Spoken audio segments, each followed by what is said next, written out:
Number 10. At number 10, we have Pharaoh.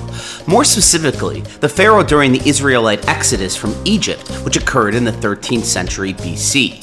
While we don't know for sure, many people think that the Pharaoh spoken about was Ramses II.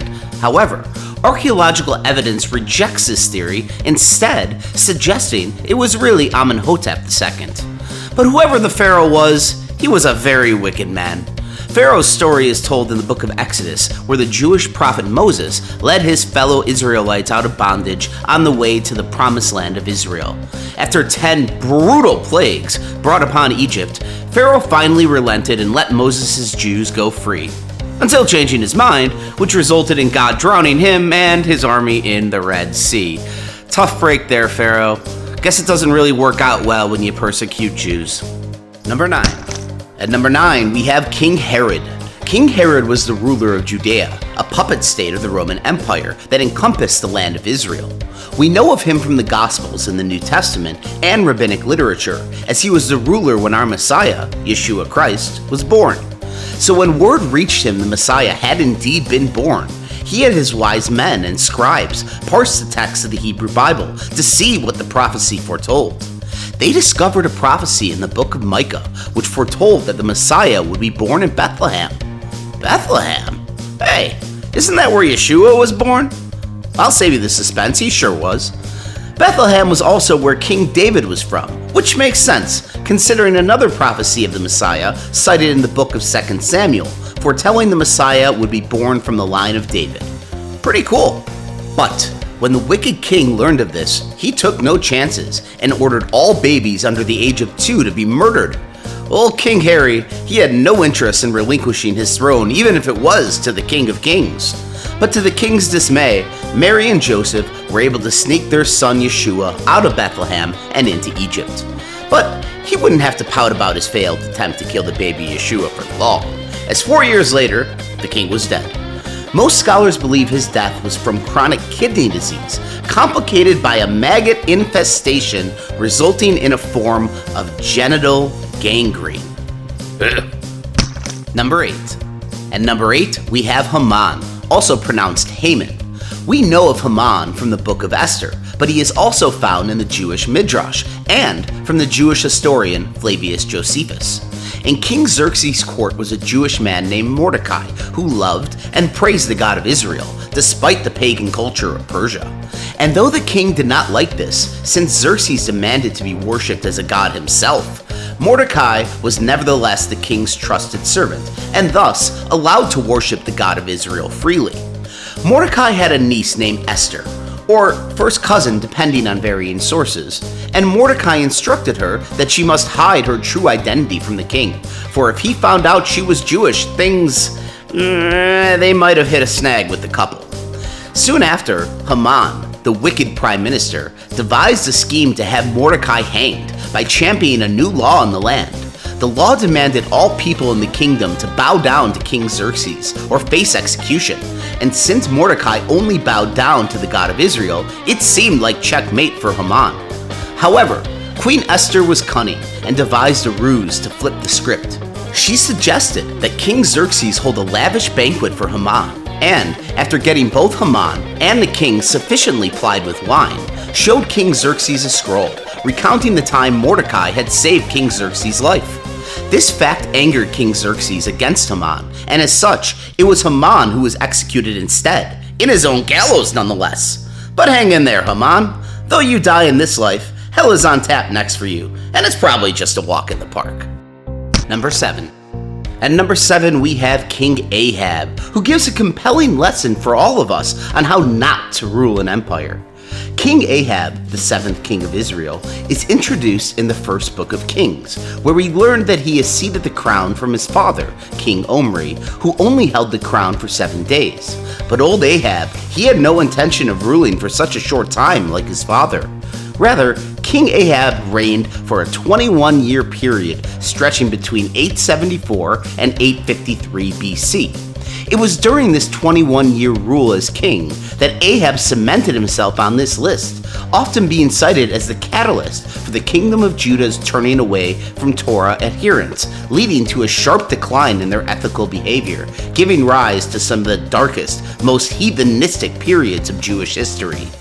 Old Ahab the Unstable, well, that's at least a nickname I like to give for him, is perhaps best known for his wicked confrontations with the great Jewish prophets Elijah and Elisha, including an hilarious challenge on Mount Carmel, where Ahab was convinced that the god he worshipped, Baal, could perform a miracle.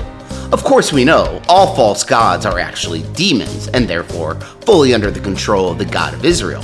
When Ahab was unable to get Baal to perform this miracle, which involved lighting a bull on fire, Elijah summoned the God of Israel, who immediately torched the bull, leaving egg on poor King Ahab's face.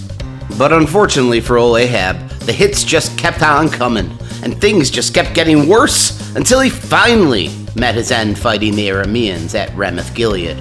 As it is written, a demon on the orders of the God of Israel convinced Ahab to go to this battle, assuring the king he would win. Sadly for old salty Ahab, he took the bait, hook, line, and sinker.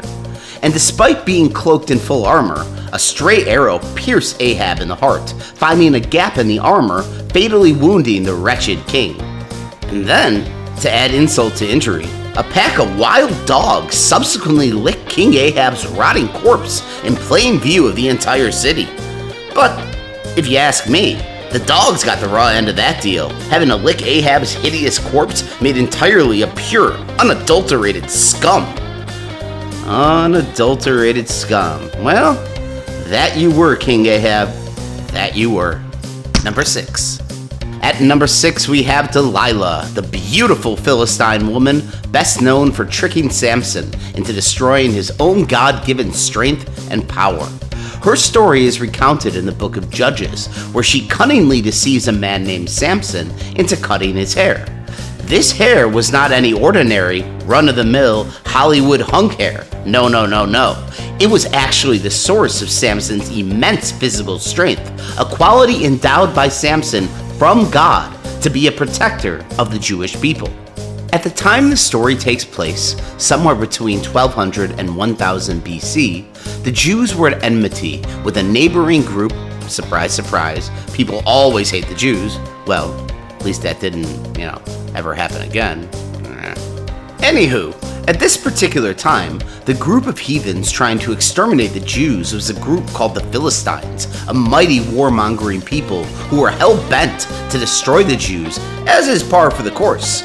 Among them was a beautiful woman named Delilah, who sought to use her feminine wiles to trick Samson into divulging the source of his immense, God-given strength, despite God specifically warning Samson not to take a wife who was not Jewish. But Sammy was brash, he was arrogant, and he did not think it possible some cute piece of tail could ever trick him.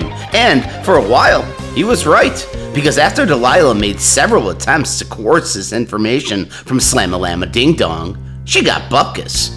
That is, until one day, Samson relented, telling her his hair was long and that was the secret, and if cut to the ground, so too would be his strength. And then, from there, the story goes off the rails just a bit. Samson, he becomes blind in one eye, he repents to God earnestly, and God forgives him. We don't really know about Samson's future. There is some things to suggest that he was saved and sent to heaven. I personally like to believe it. On the other hand, Delilah, I can't imagine she has gone anywhere but downstairs. Tough break, Delilah. Tough break. Number 5. At number 5, we have Cain, the firstborn child of Adam and Eve. Soon after, God gave them the boot from the Garden of Eden. Now, most people give Cain a bad rap and focus only on the fact that he murdered Abel, his only brother at the time, and he did so because he was just a jealous jerk. Well, the truth is, he was a completely jealous jerk, and pouted like a baby when Abel presented his best agricultural offering to the Lord. Meantime, Cain did not deem God's approval as conducive to his own selfish desires, so instead presented God an animal from his flock that would have not been able to get into Arizona State. Cain was subsequently marked on his eye, condemned to wander the plains east of Eden, waiting for death and an eternity in hell. Hey guys, thanks for listening. This is Righteous Al. Next week I will give you the 1 through 5 and complete this series on the Bible's most wicked people. If you could, please give me a subscribe, a like, a share, a comment. All that stuff really helps the channel. I don't do this for any kind of money. In fact, I'm losing money. I only want to spread the gospel. So if that is also something that you would like to do, I ask you to like, subscribe, all the things that I just said. All of them, they're really good. One or the other, whatever it is. But I hope you have a very blessed day, and I will catch you next time. Thanks.